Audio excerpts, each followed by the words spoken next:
Coming up next on the Inherited very Podcast. strategic and strict timeline. So from the meeting, I like to have, my first consultations are free. So I meet with you, and I just like to basically get to know who it is that I am trying to earn their business. So it's basically meeting you, meeting your spouse or your future spouse, your fiance, and just listening to you guys, just hearing my background, because at the end of the day, you have to see if I'm a person you want to hire. True. Right? So I basically have to bring my resume to you and explain why I could be the best candidate to plan your wedding. Because sometimes, most clients, they don't realize the need of having a planner because they're like, oh, we don't need that. That's an expense we can save on. But in actuality, when you bring a professional that's going to do all the legwork for you and ask questions that perhaps it may slip your mind, because it's their job to do so. It's their job to do their research and find out, okay, the venue that you're locating, do you know the capacity, and how many people do you have coming? Do they meet that capacity? And then also to finding out any additional rules and regulations that the owners of the venues have that perhaps you may not need to be the one communicating with them. Let me do that. Let me deal with all the headaches. Let me deal with all the back and forth. Building a legacy, so watch how you step to me. You know it's inherited, ain't no comparison, stacking up guaranteed. Moving so militant, consistent and disciplined. Getting that paper and stacking it up, no time for no chillin', man. Building a legacy, so watch how you step to me. You know it's inherited, ain't no comparison, stacking up guaranteed.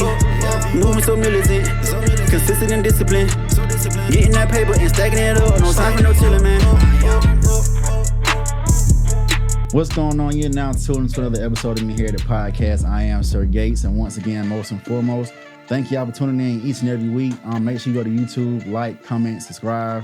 Make sure you put on that notification bell, and also download on Apple Podcasts, Spotify Podcasts, wherever you get your podcast. Leave a nice 5-star review and a dope comment, and just share it with all your friends and family. But let's get right into the show. So today, yet another special guest, event planner Miss Patrice. We're gonna be here and talking about her life story, past, present, future, and all the endeavors she's been and has going on. So let's get right into it. How you doing? I'm doing great. And how are you? I'm doing great. Blessed to be here. Thank you. Yes. First and foremost, let's toast up for a good episode, a great episode. Yes, let's do that. Yes. So for a good To conversation. you, it's a great conversation. So before I get started, a quick little icebreaker. Sure. So you can pick a nice little card out of this deck, right? Don't know what it's going to say, but, we both shall answer it.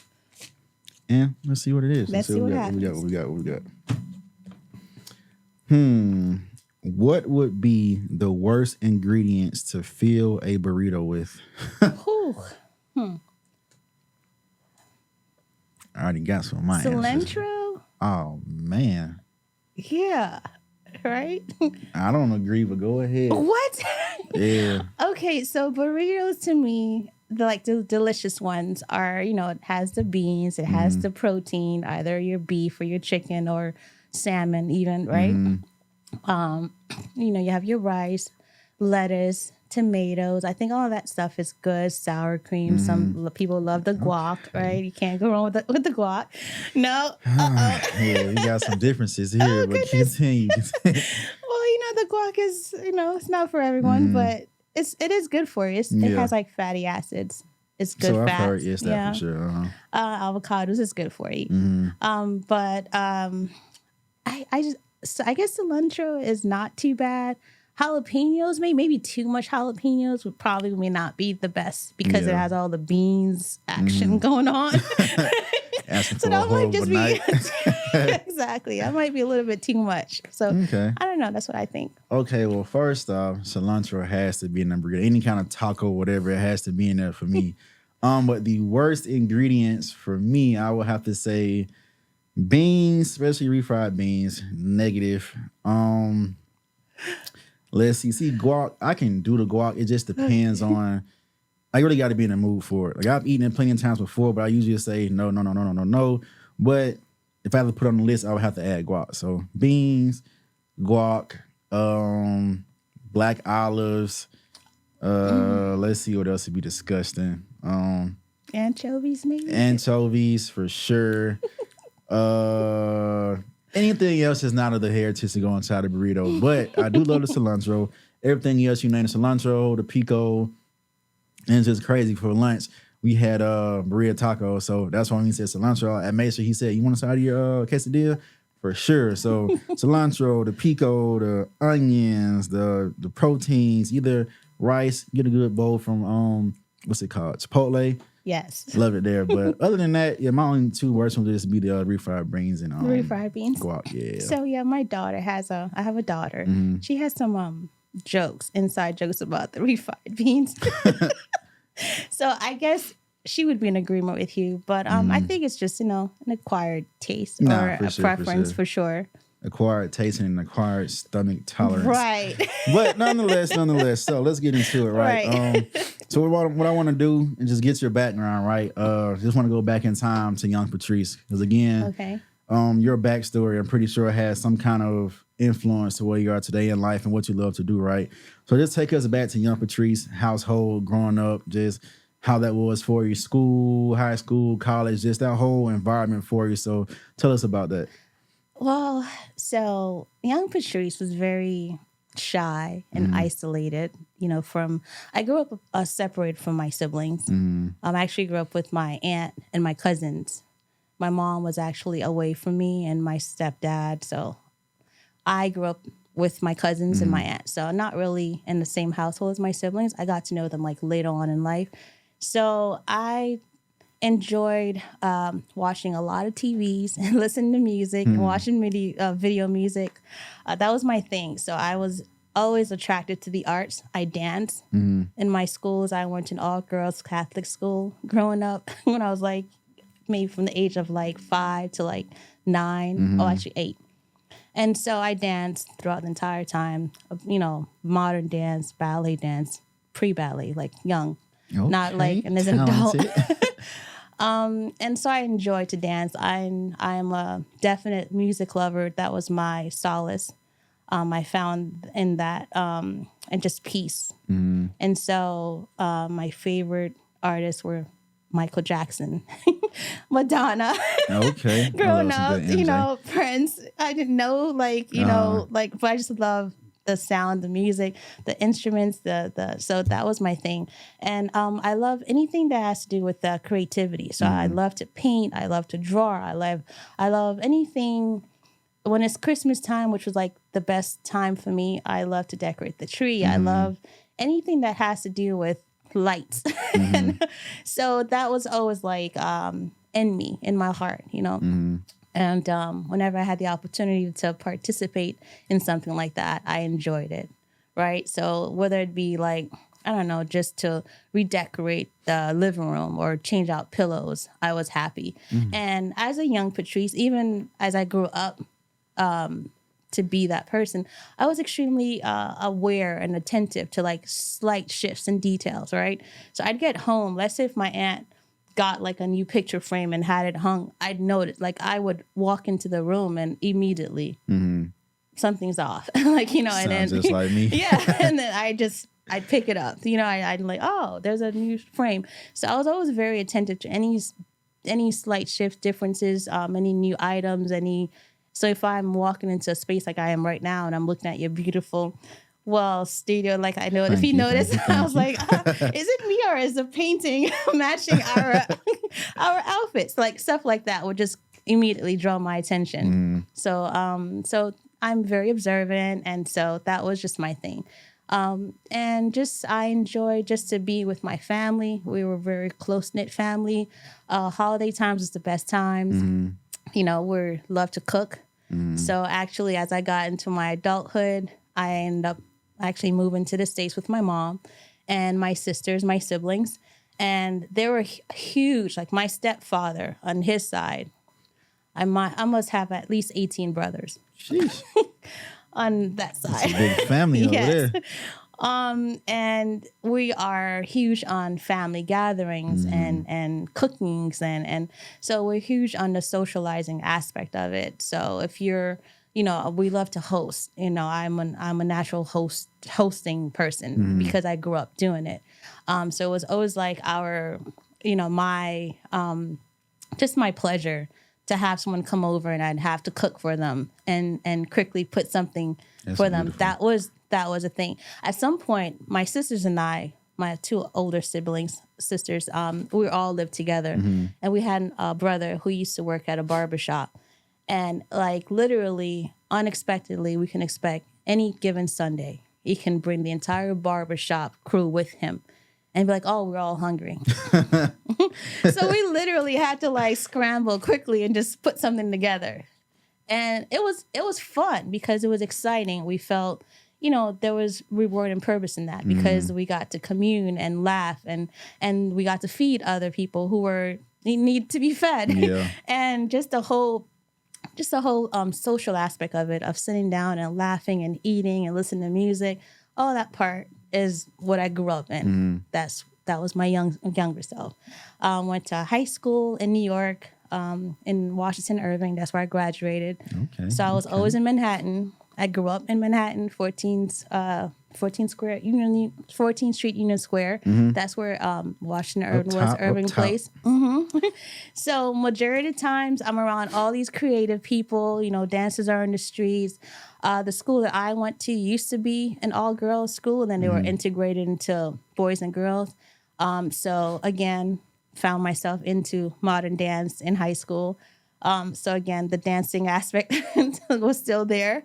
And just basically, I just loved the city. I loved the bright lights. I loved, just everything about New York in the sense of just back then, Manhattan was just so inspiring. Not sure if it was because of the sky rise, all these huge sky rises and the different, how do you call it? Not the shapes, but architecture and stuff yes, of that nature. Thank you. The architectural designs, yes. And I just loved it. I just, I'm a daydreamer, so I'd just be daydreaming my days away, just watching as I walk the streets. So I just enjoyed the vibe there, the energy in New York, and the lights, and just in general, right? And then just the people. And so growing up in New York, and specifically I grew up in Brooklyn, but went to school in Manhattan, got my first job in Manhattan. I used to work at a dental office with my sisters. That's a dope first job. Yeah. Well, actually, no, let me backtrack. My very first job was actually at Foot Action. Okay. In Kings Plaza Mall in Brooklyn. Okay. And so I used to sell sneakers. So originally the salesmanship was... So that runs deep in your blood. Yes. I didn't realize I had the salesmanship skills until I went and started selling sneakers. And honestly, I loved it. I can just basically meet someone and show them our top sneakers or what they're looking for. And just, I loved it. I love anything to do with, I guess, then I didn't realize it, but I was a very customer service focused person, centered, like I enjoyed to make whoever I'm interacting with happy and find what they're looking for. So if it's sneakers, I want to help you find the perfect pair of sneakers. Instead of just trying to make $1. I love that. No, I want you to be happy. Like I wanted to be like, oh yeah, that's dope. Yeah, that's what I was looking for. Like that's what I want. I want to see that smile. And so, overall, there are different things, in life as you're growing up, that's always been a part of you. That's always been like, that makes up your makeup of the person who you are. But it's through this journey of life that you develop and like, oh, I was always like this. I always had this. I've always gifted in this way. I've always, these things were always inside of me. And it's not to cultivate them and realize what they are. And then just to grow and mature into and walk into it. But, all these things as I look back now, like to my younger self, I've always been a creative person. I've always loved music. I've always loved, anything to do with creative work and arts and anything in that sort of fashion. Talented. Very. Well, just real quick, having saying that, right? One thing, I visited New York maybe 2 or 3 times in life, but that's one of my favorite places to visit.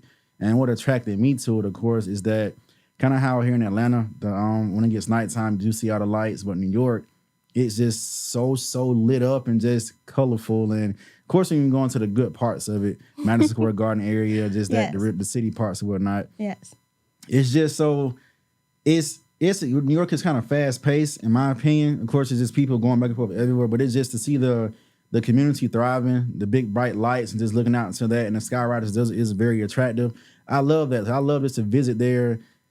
It was usually the wintertime I kind of went up there, but of course I want to go back very, very soon, but because all the whole pandemic situation, and nowadays I guess the air quality or whatever, I kind of just like, I don't know just about shit, but it's one of my top places to visit. But having said that, I want to ask you, you said that you grew up separate from your siblings, correct? Correct. But from growing up separate from your siblings, it sounds like you guys still had a very close relationship. So how did that work out, and why were you guys separated?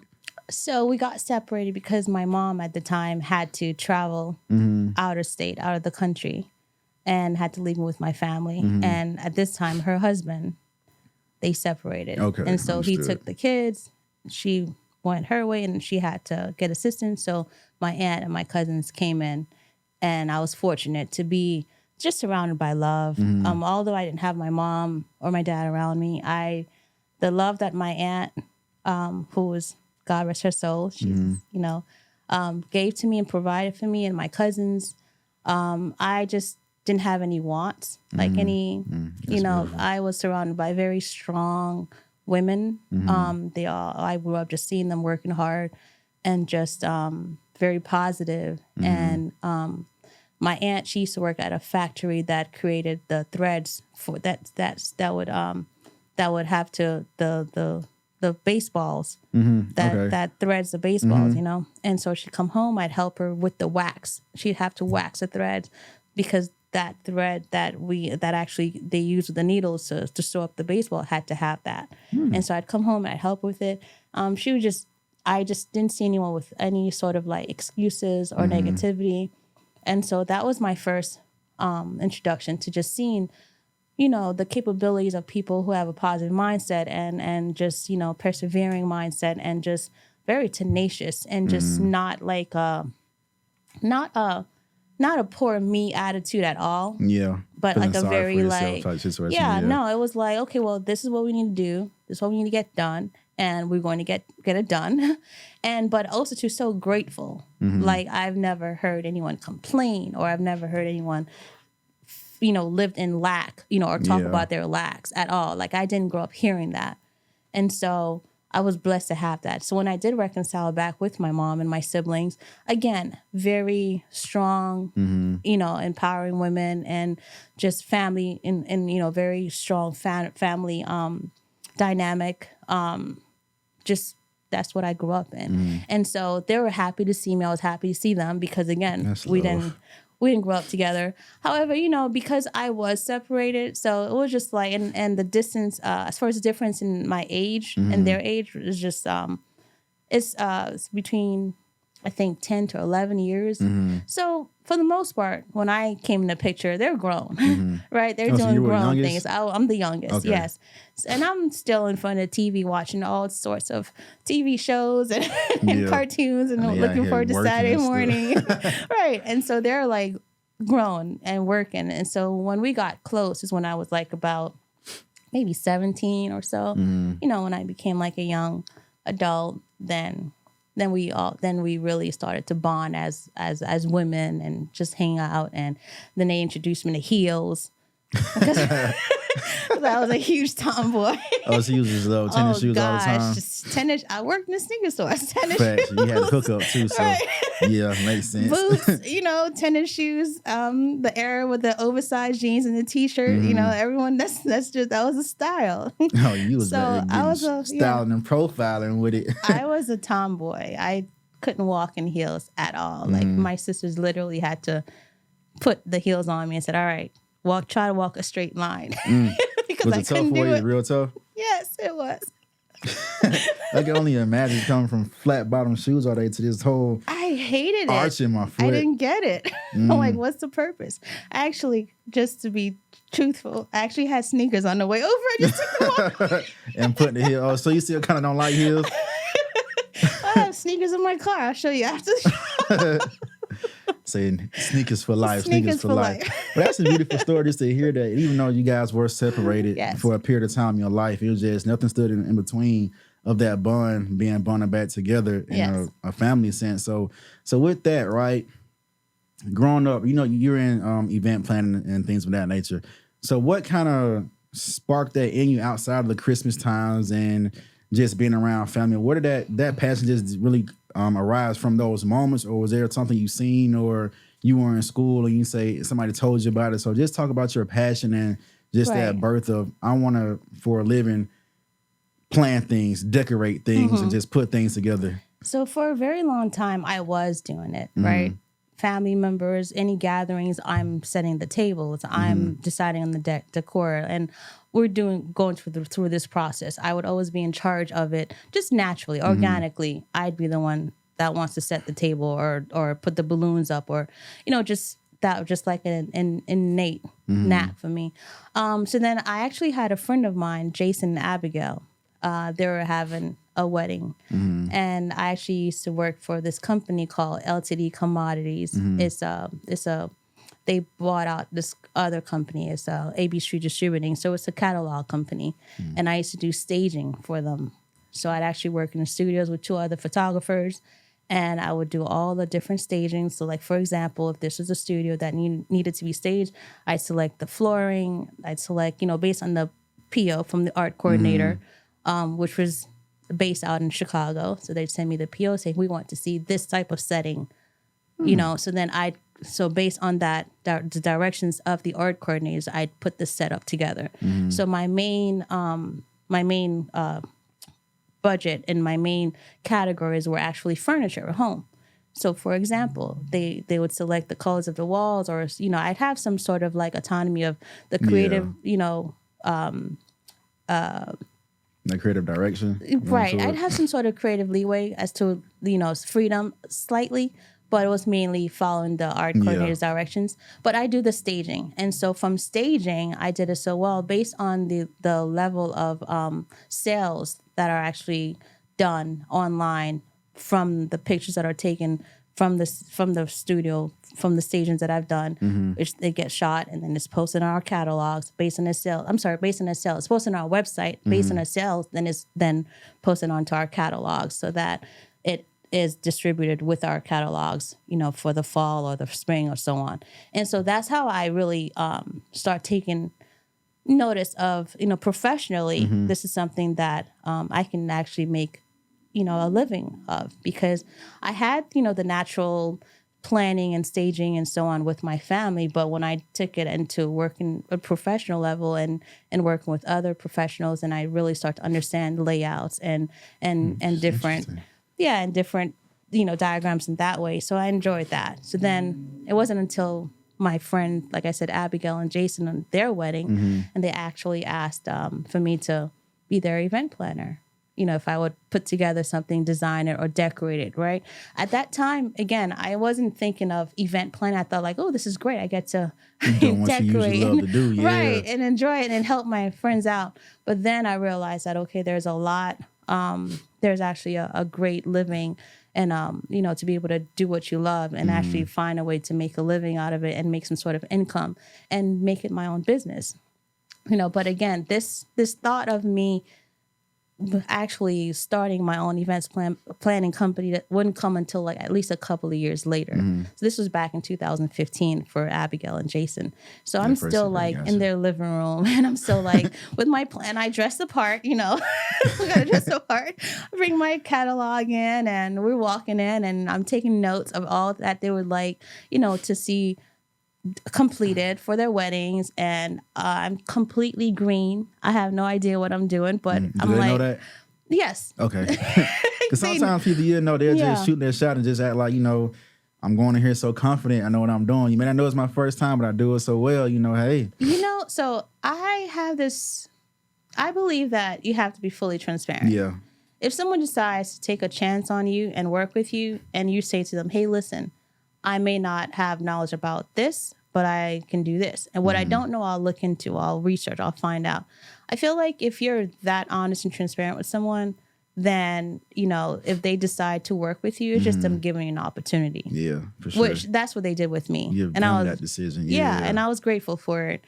So they knew that they were my first official wedding. They knew that, I've done things for the family, but nothing as on a wedding, like on that level. And they knew that, and they were willing to work with me. And those are two it was a very intimate, small wedding, which I was grateful for, because I don't think, because I was starting out, this was all new, I don't think I could have handled anything bigger. Yeah. You know, understood. I feel like when you are starting out, it's good to be grateful for the small projects, because those are the things that you're learning from, and, you know, you're understanding what and what not to do, and which I'm still learning. Yeah. Every always, day. as you should be, always. Every day, right? And so, and I was grateful for the opportunities, and then I took it. I ran with it, and the whole thing is, when I said I dressed the part, although it was my first project and it was a small project, I always envisioned things as like, it's huge.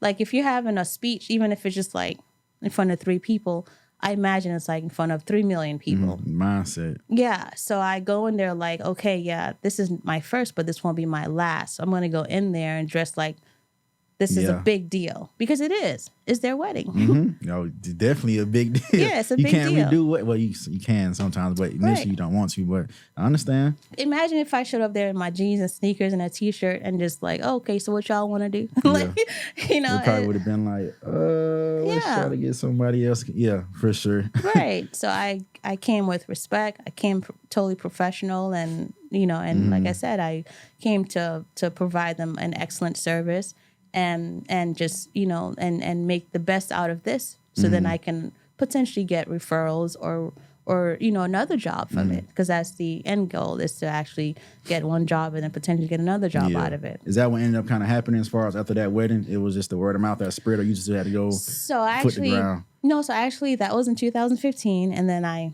got that I actually had to be at home, stay at home mom for a little bit with my children. There were other things that was happening at the time. I was married, and my ex-husband and I, we actually had property maintenance company that you know, he was building, and it was pretty big deal. And so I was working at a senior living company, doing sales.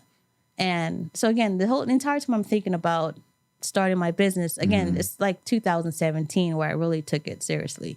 2015, this was like a job, and I was like, oh my gosh, it's great, I get to plan my friend's wedding. And then I actually got a taste of what it would be like to plan her wedding and to actually execute it, and seeing the results of my execution. Then I got the first taste, like, wow, I can actually do this. Like, you know, but having no knowledge in business and how to run a business, and how, or even if I wanted this to be my business, that wasn't like, you know, it was just more like, la, la, la, you know, and I was working. And so again, because I was married at the time, and I was and I was working and managing my children. So this opportunity was just like helping out a friend, not really foreseen later on. So it wasn't until when I started working at the senior living company that I was working, and I'm in sales, and I'm doing sales. So it's been there. Yeah. And I'm doing so well in sales, and I'm thinking like, okay, well, and the thought came to me, I should marry the two. If I'm doing so well in sales, and majority of this business, it has to be some level of sales to it, right? You have to sell your packages, sell your products, sell your brand, sell yourself, sell your business, sell what your vision that you can bring to the table for your clients. So there's a definite level of salesman skills and just sales in general, right? That has to go into it. And so I thought like, oh, I'm pretty good at this. So why don't I just like stop making these companies all these money? Do it for yourself. And do it for myself.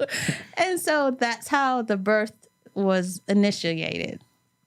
Okay, so after that event, right, what can you remember was your most either favorite or notable event that you planned, or just that situation for you? What can you say that was? My first one? No, after the first one. After the first one. Which one? I'm sorry, can you repeat? Your most favorite that you plan to put together. The one that you was like, okay, you got it, your first one. This is something I really want to do. Then the one after that, you was like, okay, this one right here, either this is the one that's going to put me on, or this is the one I'm most proud about. So what was that experience? Which one was that? So that was the one that we got featured on the Wedding Trends magazine back in August 2009. I'm sorry, 2006, so 2019, because I moved here in Georgia. 2019. So August 2019. So I work with a bunch of different creatives, and we plan and organize this event at the Miami Beach Women's Club, and we organized it with other different creatives and putting that whole together, this whole plan together, this whole actually this was actually a fashion collaboration, right? It For was just a fashion show? no it's a fashion collaborated shoot. Okay. So the end goal was to get featured in a magazine. Got you. That was the end goal. And so I was grateful and happy that it actually happened, that we did get featured and ended up published in the magazine, because that was an issue when we were discussing with other creatives. We have Jared and Martin. Those are photographers that I work with.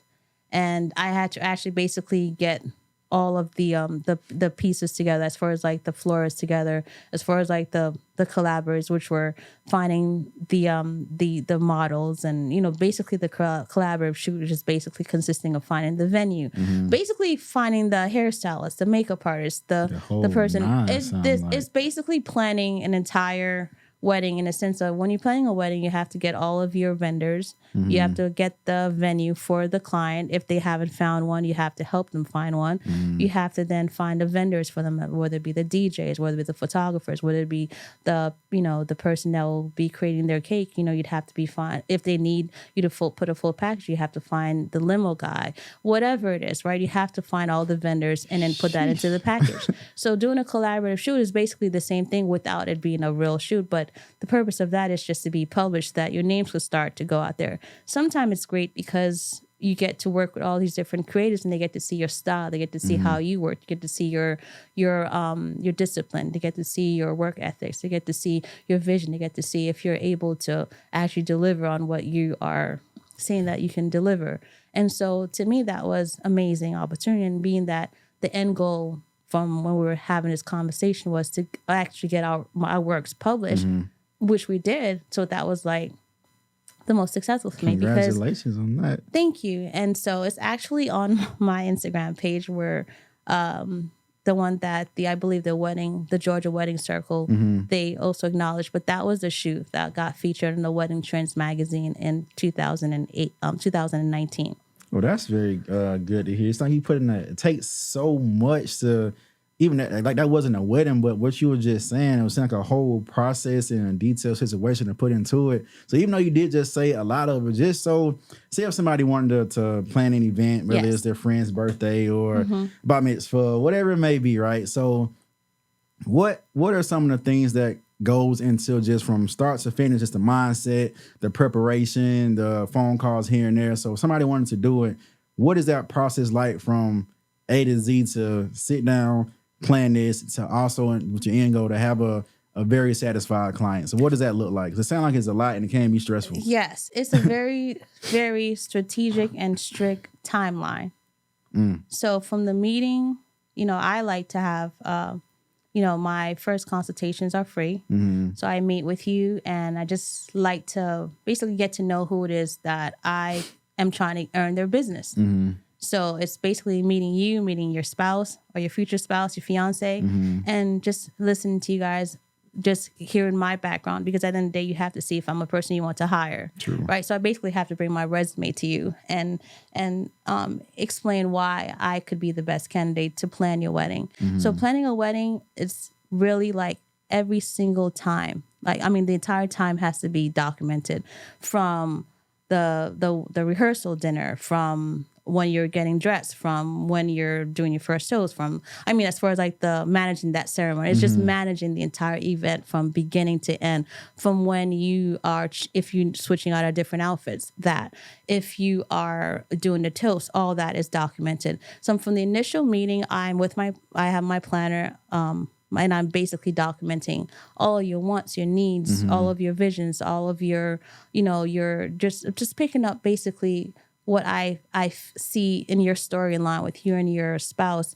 What is that je ne sais quoi, like beautiful factor that just bind all together? And I like to also find out, like, my discovery sessions, like, what the things that makes you guys happy. Like, for example, if I know that you enjoy, a specific tree because that's where you guys met. Yeah. You know, then I'd have to find out the significance of that and get the story behind it. And then, you know, that's just me doing a discovery aspect of it. And then, of course, it comes into like, you know, what exactly are you expecting from me, your expectations, as far as understanding that clearly, because I feel like the communication aspect is vital and constant communication aspect. So throughout the entire process, I'm communicating with you and your spouse, whether it be what venue or vendors or whatever it is that you're needing.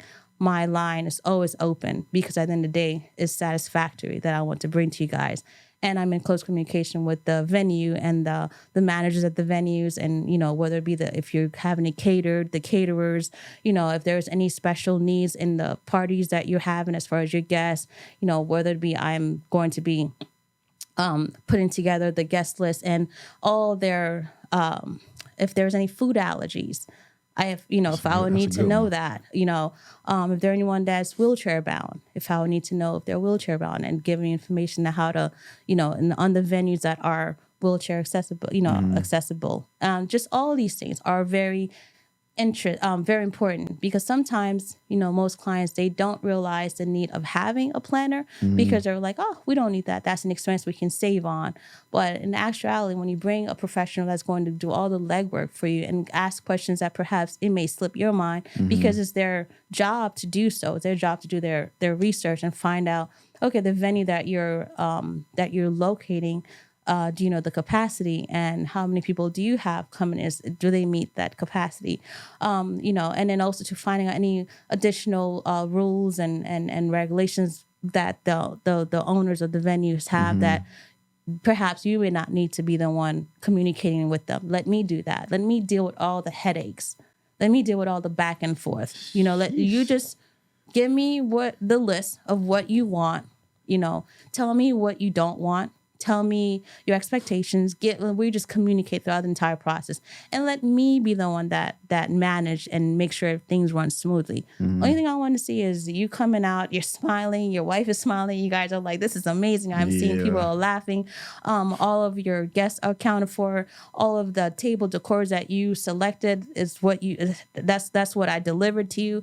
Anything that I promised to deliver, I deliver 100%. The decoration is on point.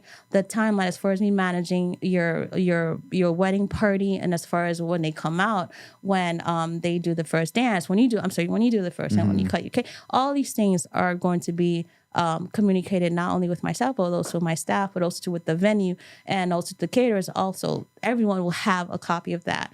Well, you know, so this entire management is not anything that, you know, I feel like most the misconceptions are we don't need to be concerned about these things. But the fact is, you shouldn't have to be concerned about these things. You should let somebody else who it is their job and their profession to be concerned about these things.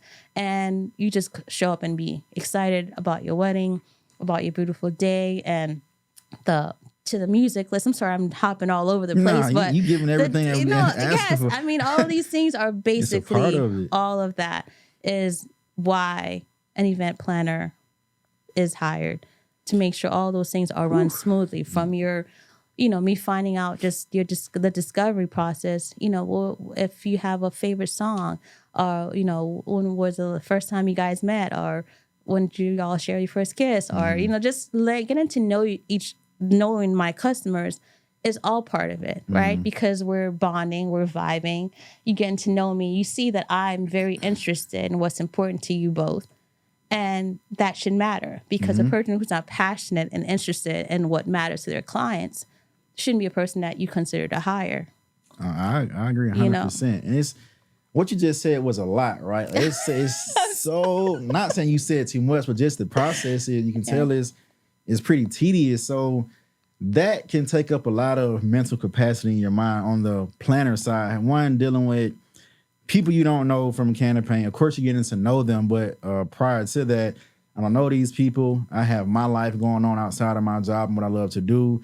But now, yet here I am when I do get booked.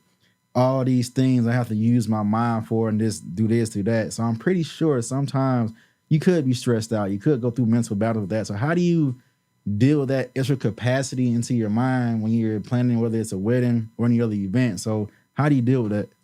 It's a job. and it's one that I take very seriously. And so again, the end result for me is customer service satisfaction. And so in my mind is I need to make sure that I cross all of my T's, I dot all of my I's, and I bring everything to the table that I promised that I would bring to the table. And which is to make sure that I deliver an exceptional event for my clients. So my brain and all the things that I believe that I've been through in my life and all the things that I've balanced thus far, from motherhood, from being, married, now divorced, just all the different trials and tribulations that I've already gone through as a person, personally, and then still pursuing my business as an events planner and actually launching my business back in 2017 and actually having different clients and actually relocating and still pursuing and persevering to continue on my business and managing my life. And so I'm naturally balancing many, many different things on different levels mentally, right? But I find that all the things that I have gone through has actually strengthened me and equip me to actually keep taking on this task, because without anything that comes easy is really not worth it, right? So it has to come hard, it has to come through hard work, and it has to come through basically balancing, multitasking, balancing different projects. And I've already been doing these things. Now I'm just gearing it now and shifting it to benefit me and my business so that I can utilize the skill sets that I've acquired over the years towards my clients and for my business. And so when I take on a project, and I don't look at it as mentally tiring or the capacity of it, I look at it as a challenge that I'm happy to take on, because the end result is to bring you satisfaction, which I know then if you're satisfied and you're happy and I can see that smile that I'm looking for and that satisfaction I'm looking for from you and your wife and that thumbs up or that, we're good, then I know that for sure that's one that goes on in the win for me. But also too, I know referrals is coming. I know that because I believe in the growth of business, 2-to-1 referrals is huge and maximizing and increasing your business, which is what I'm looking to do. So I'm not thinking about all of the mental aspect of it, because I know it all comes with it. So that's why I pre-prepared. I have a list of all the different vendors that I know for sure that my clients will need, or perhaps may not even be thinking about, that I can make a suggestion on and when I'm putting together a package and their packages for their events. So that's good. You bottling it up pretty well, because some people will be, could be a stressful thing to where they may go into a position of anxiety, or I'm a little bit, oh man, this is just so much. Why did I get myself into this type situation? But it's good to know that you're I don't even want to call it maybe compartmentalizing things, but you have your set processes and procedures to prevent those stresses and anxiety, or maybe some stages of depression that come through. So that's beautiful to hear that. But what I do want to ask, has there ever been a time, right? Let's just say either you was planning a wedding or whatever event, and you just had this one client, whether it was a bridezilla, groomzilla, whatnot, that you had to deal with. You ever had come in contact with some of those people? And if so, how do you deal with it? So I don't view them as bridezillas or groomzillas. No, I actually see them as very detail oriented. Which I'm very detail oriented. So anyone who's coming to me and basically, like the last person I work with, which is on my page, I look at them as results oriented people, and they're seeking to get answers. And again, one of the things about me is I'm very transparent. If I'm working on something, I'm working on it. Oh, that slipped my mind. I'm going to get on it right away. I'll look into that for you right away. I didn't think of that, but thank you for reminding me. I will look into it. Oh, yes, I'm on top of it. This is this. So I give answers, right? People like to get answers. If you're asking a question about a specific time frame or specific, when is our rehearsal dinner? Are we going to have also cake tasting there? So I mean, like, when is our cake tasting? When is our food tasting? Whatever it is, right? In my planning, I should have all these things already organized and dated for when all these will happen, right? And so all you're asking is basically when and what and how and why and so on. So I should just have the answers for you. And what I don't have, I'll let you know I don't have, and I can give you, of course, an estimated time of when you can receive, when I can give you those answers, right? Or follow-ups. I do follow-ups. I make sure, like I said, the communication is constant, right? So there would never be a time where I'm not available for you or when you cannot, get a hold of me. Because again, this could be a situation where it could be stressful or it could be very non-stressful. And my part is to make it non-stressful for you. So you having access to me, asking me questions, that's not a problem for me because all I know is you're seeking questions to which I need to give you an answer to. Yeah, for sure. And that's really what it is. And again, like I said, I worked in several different industries and sales specifically. I believe last year, actually, I was working in a 100% sales commission job. And I also got diagnosed with breast cancer. And I had to make a decision as to what type of procedure I would need to have in order to get back to work on time sooner than later. So that's what made my decision was the type of the procedure that I can heal quicker and get back to work. And so I'm a person that's always very strategic in my thinking and my thought process. So in any situation, I'm always either evaluating what am I supposed to learn, what am I being tested on, or how can I, like you said, compartmentalize it, right? And see how I can come up with best solutions and move forward. So that's how my mind works, especially in the work mode. When I'm working and I know for sure you're a client, you're my top priority. And so professionalism is top priority. Customer service is top priority. So I'm always looking to seek to give you your answers, always present myself in the most professional way and give you peace of mind. Yeah. Because at the end of the day, any type of event, any type of projects, any type of planning, big or small, you want the person to have peace of mind, whether it be my last project that I had. And this is a very particular, very detailed woman at V Farms Boutique when she had her grand opening. At some point, we had to step outside. I had to hold her hand. I said, let's close our eyes. Let's do a breathing exercise. Envision the event. Do you see it? Do you see how smooth it's going? Do you see how many clients are coming? Do you see how successful it is? That's what will happen. And so we had that. We closed our eyes, and I said, "Do you see it?" And so, and then that's what happened. So I do love to keep. There's power in vision.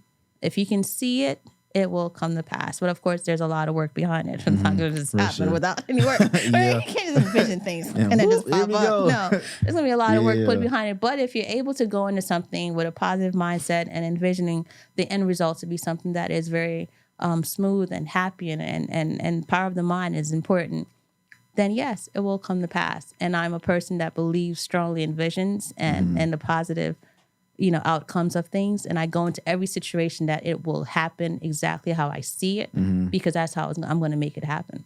Understood. I just love to hear that you say, as far as you kept mentioning, like the professionalism, the customer service, and just customer satisfaction. Because nowadays, that's tough to come by. Like some business owners are just so profit driven to where their mindset is only about how much can I make off this person, how fast, how can I turn the table to get my next customer, X, Y, and Z. But so little do people know, if you just treat your client, your customer with so much respect, just let them know that, hey, like you say, I'm here for you and for your satisfaction. This how people work. We are communicative beings, right? So they're gonna send that when they're talking to their friends or their homegirls or their homeboys, they want to bring up, hey, I'm doing X, Y, and Z. Hey, I know a lady named Patrice, man. She did so well. She took care of us, da-da-da. And that, to me, I love the best form of marketing is the word of mouth, but that gives you the authentic affirmation. Yes, it gives you that, because it's like you actually experience this person, how they work, how they move versus this. Let me go do a Google search and shoot my shot off of online reviews or just online photos. But when it comes to word of mouth, that person has a firsthand experience with someone who you may be trying to work with. So the fact that you're putting customers first and their satisfaction, it's going to continue to take you a long way. And I just wish a lot of other business owners or brand owners would just put that at their forefront. Hence, like here, like I told E all the time, yes, we have a business to run this and that, but my main purpose when we first started, I must provide each client, each guest with a great experience. I want them to leave here just with the mindset of, man, despite of what we may have done or accomplished, it felt good to come here. It was just so like I had nothing to worry about. I was comfortable. So, and I put that in anything I do. I know for a fact how I myself may shop or go into places. I know I want to be satisfied. I want to know you really care about me and what it is that I really want. Yes. So I make sure I do it to people who I'm trying to solicit to as far as in my business as well. It's very and that important. takes you further than anything else. That's why I believe, I really truly believe in it's a marathon and not a race, because anything that is a slow growth will be enduring because it's deeply rooted. Like you took your time to build this. Like I said, I'm back again, right? I mean, second time's a charm. Yeah. I mean, see my name on the screen, my nice glass of wine, just in the entire vibe, just the welcoming, just everything. That whole package is important. That's the reason why I said my discovery process is important for me, because I need to be able to sit across a person, look them in their eyes, and really understand who they are and what are they seeking, what are they trying to accomplish, and then I embody that. I take that in. I said, okay, well, let's get it done, and so that's important for me. And so I don't mind. I'm not looking at the time frame because I don't plan to retire anytime soon. I mean, there are people who are in Asia, they're still working at 90. So, as long as God gives me breath, I will be working. I don't believe in retiring. I think that, I believe you can retire from maybe working a corporate position, and then just focus on your own business. But if you are focused on your own business, there is no retiring, right? Yes, because you have to continuously evolve and grow. And then there's a next branch you have to, go into a next branch. So who knows what God has in store for me? I'm in here for the long run, as long as I'm alive, right? Amen to that. So, I'm not looking at the time. I'm looking at, how am I growing? What am I learning? What do I need to acquire? How do I need to sharpen my craft and my skills? What do I need to learn? When I meet people, how do I foster relationships better? Which is what I'm learning, which is how do I build on that? How do I gain loyalty and trust? How do I do that right now? And then everything else will fall into place. I'm not concerned about timing. I'm concerned about really preparing myself. When the big time comes, I'm prepared. Yep. And I'm not going anywhere, right? Yep. That's what it is. That's all thoughts and mindset of longevity in the game, which is going to take you far. Well, with that said, we want to pivot real quick, right? Okay. I know we talked off camera before about the situation, but just because it is Breast Cancer Awareness Month. So I'm going to go down that path, right? One, I don't believe in male speaking for women, especially on topics like that. So just take us through that journey as far as your history with breast cancer, and just also the importance of it from a woman's perspective. Because some young ladies may be watching now, old and young, whomever, but take us down your path and your journey and just expand upon it for us a little bit, if you can. Yeah, it's extremely important. Extremely important. There are good news, though. Technology and science and the medical industry has come very far as far as treatment options, and just, even from these pills that they give you, hormone pills, even after you have your surgeries and your treatments. I discovered that I had a lump in my breast. I self-discovered it back in April 2022. 22. My mom was there in the kitchen with me. And so I try my best to go work out when I remember. As we all do. When I remember. And I thought, showering and all, I felt it. And I thought, it's probably a strain. Maybe I did too much with the lifting or whatever.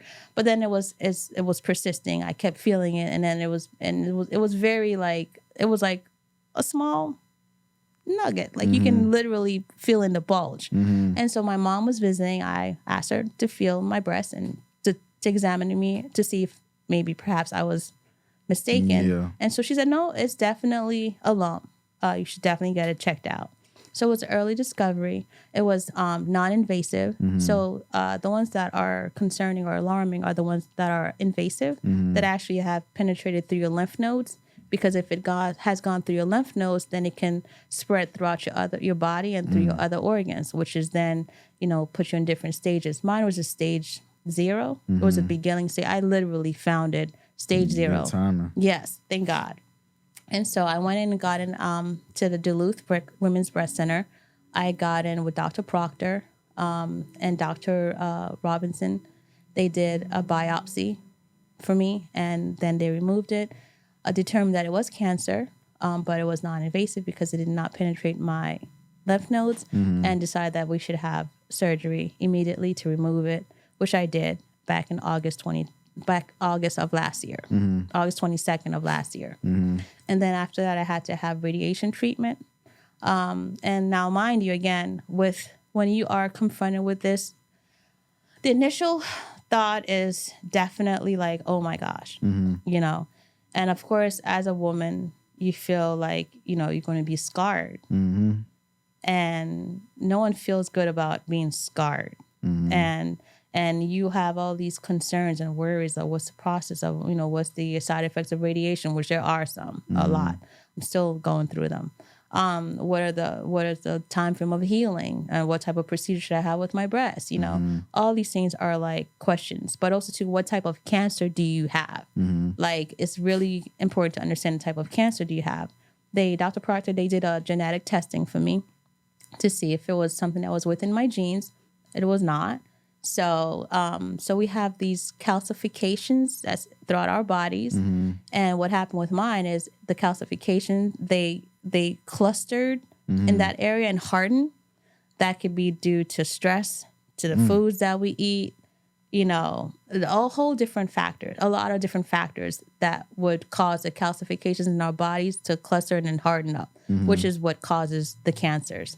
And in this case, in the location, which could have also entered the lymph nodes and then spread out. But thank God it did not. So what they do throughout this process as well, they did remove a few of my lymph nodes to test them as well, to make sure that the cancer had not entered. So thank God it did not. Thank God. So there's a lot of different. The biopsy is, it's not for the weak. So I'll tell you that. Like, it's for like a mental aspect and painful, or the mental aspect, but then also too they do give you put the pain. It looks like it's not an epidural, but it is a painkiller, like a shot like around that area to numb it. Yes, thank you. And before they do the procedure, because they do have to cut you open. So I don't have any tattoos around my body except for the 2 marks, except for the 2 tattoos where they had to mark the area. And, you know, they cut you open so that they can test the lump to see if it's in fact cancerous. And so you're awake this whole time? Yes, you're awake. You're awake, and the nurse is holding one hand and then another nurse, and they're telling you to look forward, but at some point you're like... Yeah, it's kind of hard not to want to see what's going on down here with the whole night. Yes, and then at some point, the numbing it wasn't working, and I can feel, I was like, whoa, I can feel you cutting me, no. And so they had to actually give me another shot to numb that area. So it's like heavy pressure, you know.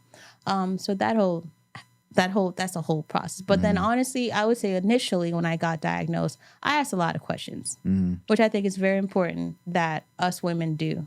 You know, understand that the hospitals and the nurses and the doctors, they're here for you. They deal with this all the time. And they are here to answer your questions and to bring you peace. They're here to relieve you of any sort of anxieties. So I not only looked up the DCIS, if I'm not mistaken, I don't want to misdiagnose myself or say it incorrectly. I didn't mean to bring the paperwork and look it over before our interview, but I forgot. It's all good. I forgot, sorry. But yeah, I did research, you know, the exact name and to see what are the length of the treatment that I would need to undergo and the likelihood of it returning, because they give you all that information.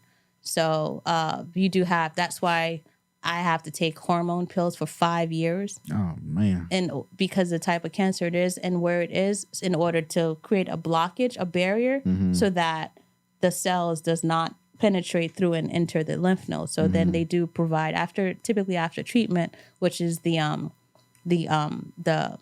radiation treatment that I had to go through.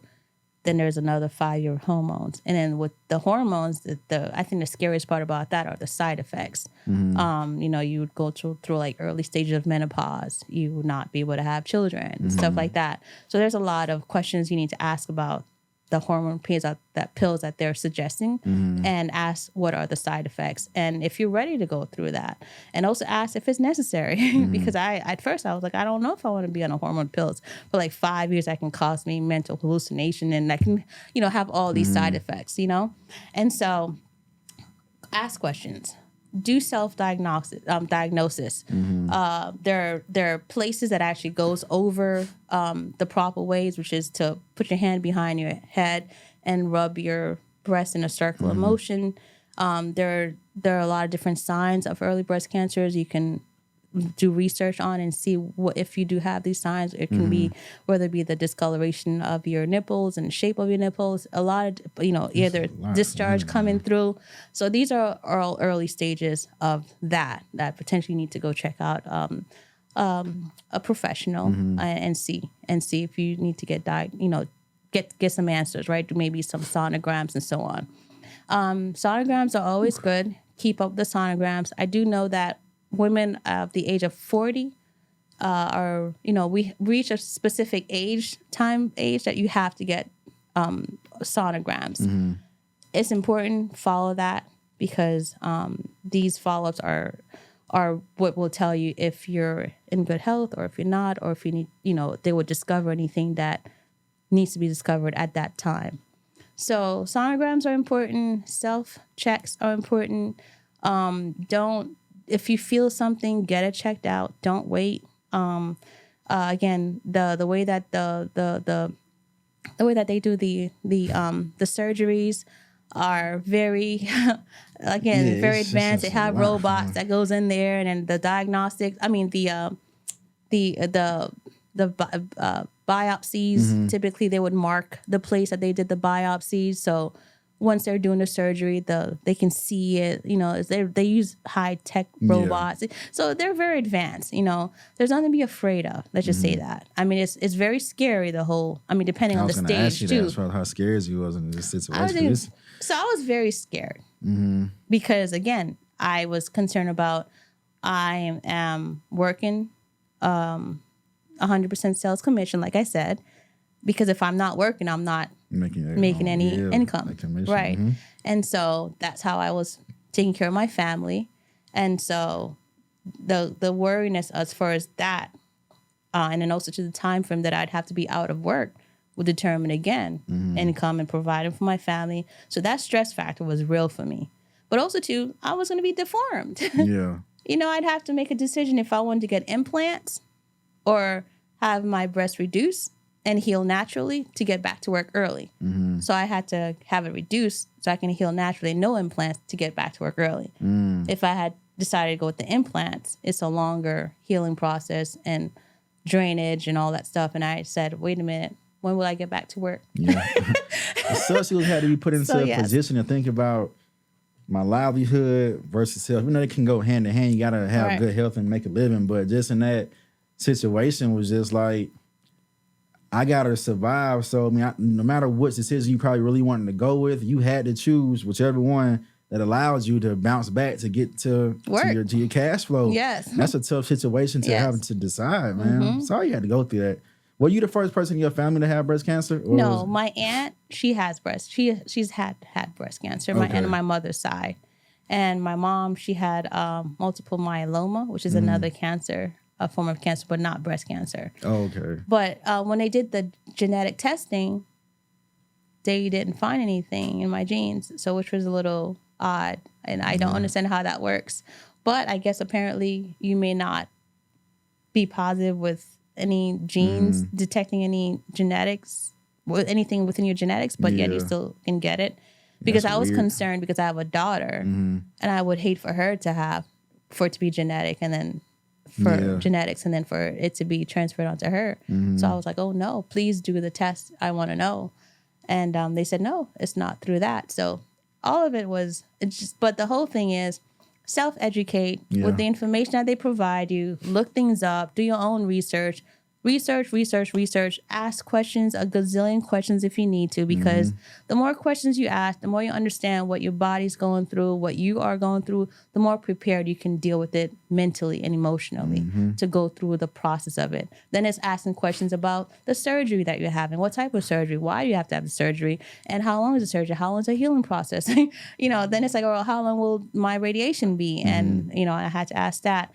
And the radiation process in itself is a whole, you have some beautiful curtains here and they look black. And so that was the color of my skin afterwards. Man. Yes. And then that healing process is very painful and excruciating, because it's painful. But I actually had to return back to work.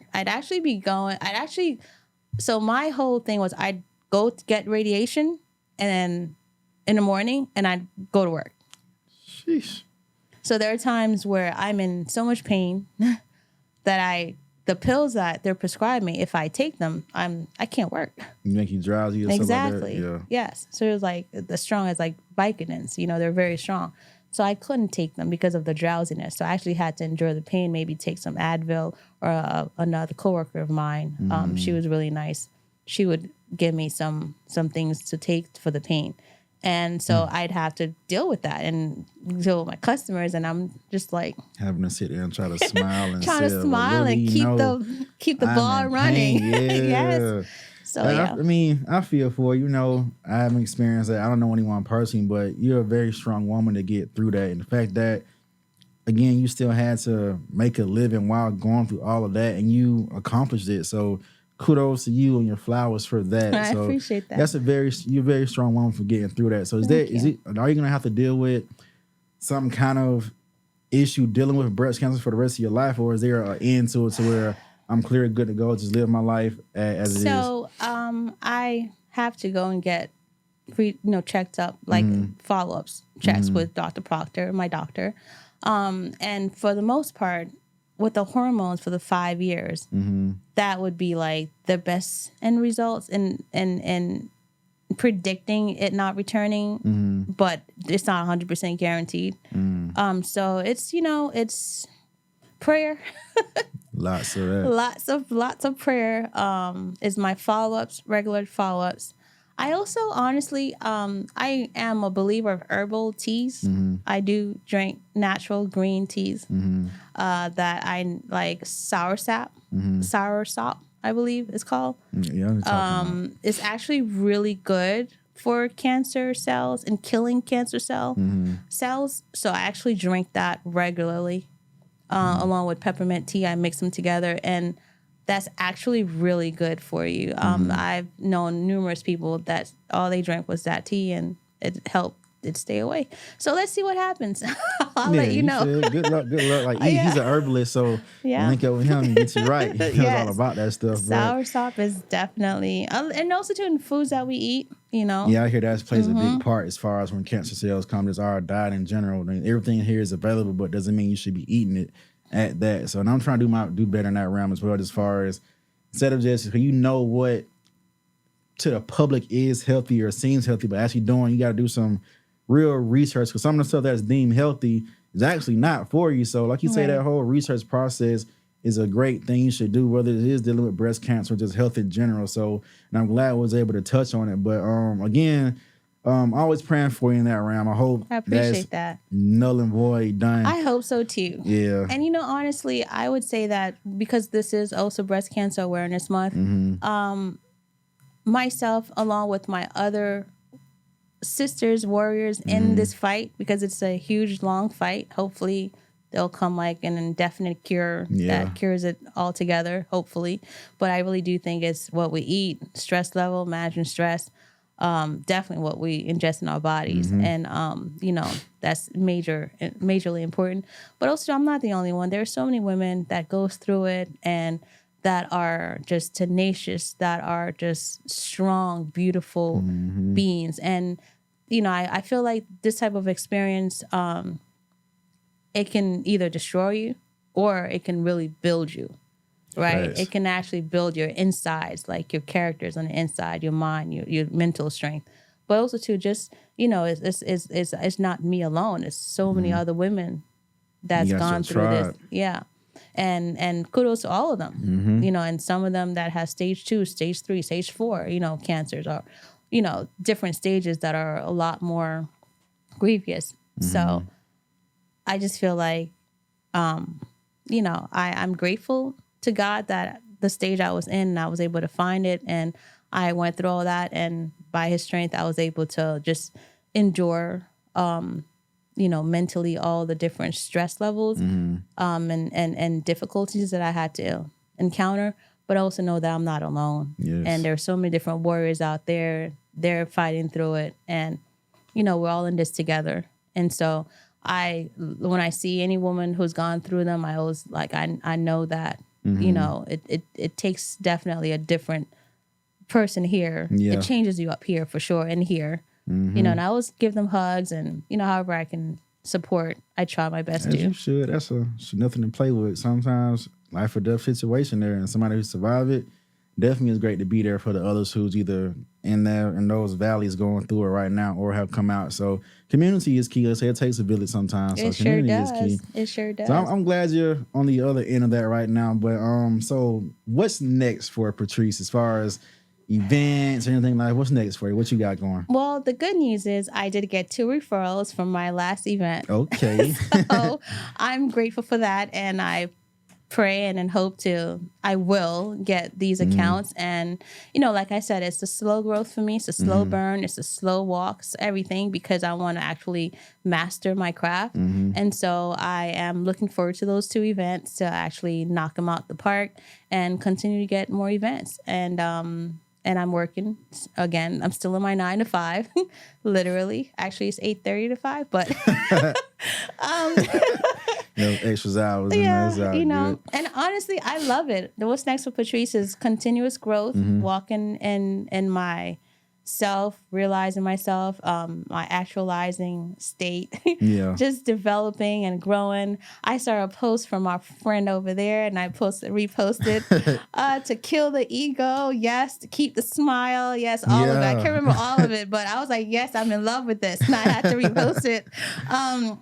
Because at the end of the day, I think, and more than, especially nowadays where we are in the day that we are on social media and just this world and age that we're in, and going within is what matters, is what's important, building and strengthening that, and just, and just surround yourself with positive people, and just build off of that, and just strengthen yourself, and really protect this. Protect your mind, protect your spirit, protect your energy. Oh my gosh. That has been, I would say, my biggest aha moments, and which is really what I'm going to fortify myself around, is protecting my space, my spirit, my mind, my energy, and just becoming stronger and stronger as an individual, as a woman, for my children, for myself, but also to just, the sky is the limit, like Biggie says. Hey. Right? That's what it is. I love that. So you're in a good mind space, a good mindset. I know you're going to accomplish everything you want to get done. So, but before you head out, right, last 2 questions for you. Yes. So if you could go back in time and I'm not here, young Patrice is sitting right here, right? What would you say to her? Oh, stop being so afraid. I would say stop being so afraid. Trust yourself. Believe in you. You don't need to have anyone else believe in you. Just believe in you, and believe in your strength. Believe in you. Believe in your inner gifts and power, because sometimes people tend to try to make you feel like you're just a regular. No one's a regular. We all have different DNAs for a reason. Our prints and our thumbs, our bodies, everything about us is uniquely different. So you can't be the same, even if I think you share this, where a person can have a project and another person start different, but have a different flair to it. We're all unique and different. It doesn't matter if I've done something and you're recreating it. It will be different, because what's my vision, what's in my mind, who I am, will make it different, and totally vice versa. And so I would tell her not to be afraid. Don't be afraid. Don't be afraid of her own greatness. Don't sabotage herself as much as she plans to. because of fear. Yeah. And just get rid of fear. Try to master how to live without fear controlling her. That's what I would tell her. And Good just words trust from in her. yourself to self. And one thing about you said, as far as this is how little think about it, maybe minuscule to some, but how we're not regular and we weren't placed on the earth to be regular. Just think about it, right? When we were conceived as children, once that process was happening, out of those millions and billions of sperm cells, right, only one makes it to that egg. Yes. So if you just put yourself in that mindset of you literally beat out millions of other chances to get here, but you were the one to make it all the way to that egg with like maybe thousands of others at that point, but you were the one to get in there and sit down in your birth. So you're here for a reason. Your purpose is magnificent because you beat billions. Don't think about it just because it's sperm cells. You beat billions of other people coming here. So we're all special. So that's how I live there and just knowing like, man, I made it here for a reason. I've been fighting hard since a little small cell, and I'm gonna keep fighting hard every day. So that's, and to even piggyback on what you just said, even being a light, right? Even just being like if you want to look at it less as stars in the skies that comes in for a moment to be a light here. Each of those billions of stars are all different, all different sizes, different shapes, all of that, right? Again, that's us. That's us. So we can't all be the same. I don't care if 10 million people do the same 10 million things. That's why 10 million event planners can exist and still be a booming business because we're all not the same. Who I am and the essence of who I am and my spirit, my energy, who I bring to you will be completely different than who you are and who you bring to me. So that's why we're different. And we'll all always be different. There can never be two of anything. Even twins are different. Identical twins are different. Right. So there can never be a two of anyone. We're all one person. So if you lose one, you just lose that one. That's beautiful. That's beautiful. So before you leave, right, if you can, there may be a young girl, young boy, old, however you want to call it, who wants to get into the event planning space or who wants to start a business but don't know what to do, how to start, or how that and that motivation. So if you can, just look into that camera, right? Just give somebody some motivation, give them some advice, just speaking to them to help them start their journey. I would say start. Just start. Take the step. Look it up. Research. Ask questions. Just start. Once you have the strength to actually take that step, all of a sudden things just start to align. And more things happen, and more things happen, more doors open. So some doors may close, but they're meant to be closed for a reason. Just start, just go. Just take that risk and just jump. And that strength and that courage that you have to take that step will open up everything else. Everything else will fall into place. Just do it. Don't be scared. Don't let fear rob you of your future. That's what I would say to you. Just go and get it. You got this. Y'all better take that in and listen to it and apply it. So do you have any announcements before you leave, and also let people know where to find you on social media? Yes, I am on social media, Prepared Just For You Events. That's my business page. And I do have a website, www.preparedjustforyou.com. And so that's where you'll find me. And any events that I plan, I will be posting it on that event space, event platform. And that's basically it. I was on social media. Not social media. I was on Instagram. My personal IG is Patrice Nobility 1. And I love positivity. I love love. Anything that's inspiring and light. That's all I'm about. And that's why I'm here with my bro. You got that right. Here for the long run because, again, it's a marathon, not a race. So we're all in here for the long run. So I'm happy to be here. Yes. So again, you guys, thank y'all for tuning in. This was another great episode of Inherited Podcast. Y'all can find me on social media at SoyGatesBC. Follow the podcast page at Inherited Podcast, NHERITD Podcast. And until next time, we are out. Another great episode. Thank you for a good one. That was good.